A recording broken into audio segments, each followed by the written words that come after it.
Welcome back, everyone. Today we're going to talk about Genesis 3, verse 13. And YHVH Elohim said to the woman, "What is this that you have done?" And the woman said, "The serpent deceived me, and I ate." This verse contains the second divine question and the first words of the woman in response to her fall. The Zohar teaches that in this exchange, we see the entire mystical dynamic of temptation, distortion of perception, and the initial seed of teshuvah, return. Unlike Adam, who diverted blame, Eve responds with more spiritual awareness, revealing profound esoteric layers. The first phrase, "What is this that you have done?" The divine question of cosmic consequence. God's question is not condemnation, but an invitation into awareness of consequence. In Hebrew, "Mah zot asit," "What is this that you have done?" The Zohar reads this, the word zot, as a direct reference to the Shekinah, the feminine divine presence, the last of the 10 Sephirot, Malkuth. What have you done to Zot, the Shekinah? You have severed her connection to the upper worlds. Thus, the question is not merely about action, but about spiritual impact. Eve's choice has drawn down the holy, binding it to the realm of distortion and death. She entangled divine presence in the lower worlds. The phrase "and the woman said," her response as teshuvah begins. Unlike Adam's response, which blamed both Eve and God, Eve does not deflect toward Adam, nor back toward the divine. She speaks directly and clearly, saying, "The serpent deceived me, and I ate." This is the first acknowledgement of deception in Torah. The Zohar emphasizes the honesty of this response. She spoke the truth, and so she merited a deeper form of rectification. While her action caused disruption, her truthful speech becomes the first ray of light returning through Bina, understanding. Next, we have the phrase, "The serpent deceived me," the force of illusion. The Hebrew word for deceived is hishiani, which comes from the root he, aleph, and shin. In English means to beguile, seduce, to lure. The Zohar teaches that this deception was not just external persuasion, but internal distortion of perception. The serpent awakened within her desire for knowledge without alignment, appetite for separation, imagination of autonomy apart from the source. The serpent spoke to her through the eyes, through the ears, through the heart. He clothed truth in illusion. The serpent is symbolic of the Sitra Akhra, the other side, the spiritual force of distortion that wraps falsehood in partial truths.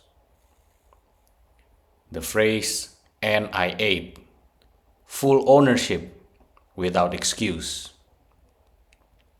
Unlike Adam, who placed blame first and confession last, Eve concludes simply and truthfully, "and I ate." The Zohar praises her structure. She names the source of the deception, but does not deny her choice. She did not say, "He forced me." She said, He deceived me and I ate. In this, Eve becomes the prototype of teshuvah, acknowledging both external influence and internal accountability.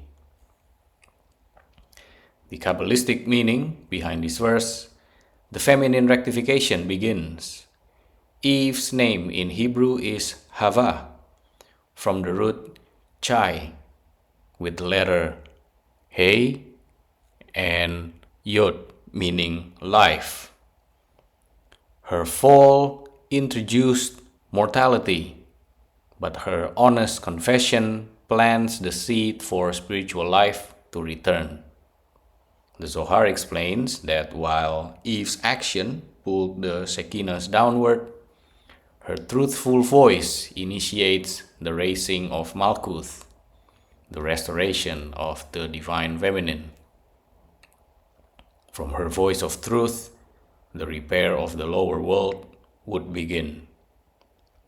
This is why, later, the messianic redemption, the restoration of cosmic unity, is often linked to the feminine, the daughter of Zion, or Bat Shekinah.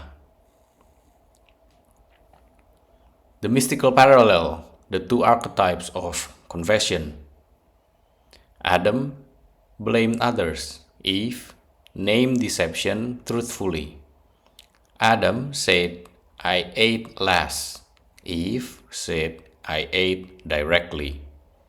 Adam deflected responsibility, while Eve accepted influence, own action. Adam's ego defended itself, while Eve's soul revealed its wound. Thus, in the Zoharic view, Eve initiates a deeper tikkun, repair, than Adam. Her awareness, though born in pain, begins the return to divine intimacy. To summarize, Genesis 3 verse 13 is the divine question to Eve, and her response becomes a template for spiritual return.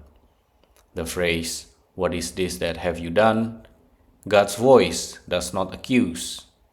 It reveals the impact on Shekinah, on Zod, the divine feminine that was drawn into concealment. The serpent deceived me. Eve names the force of distortion honestly, not as coercion, but as deception.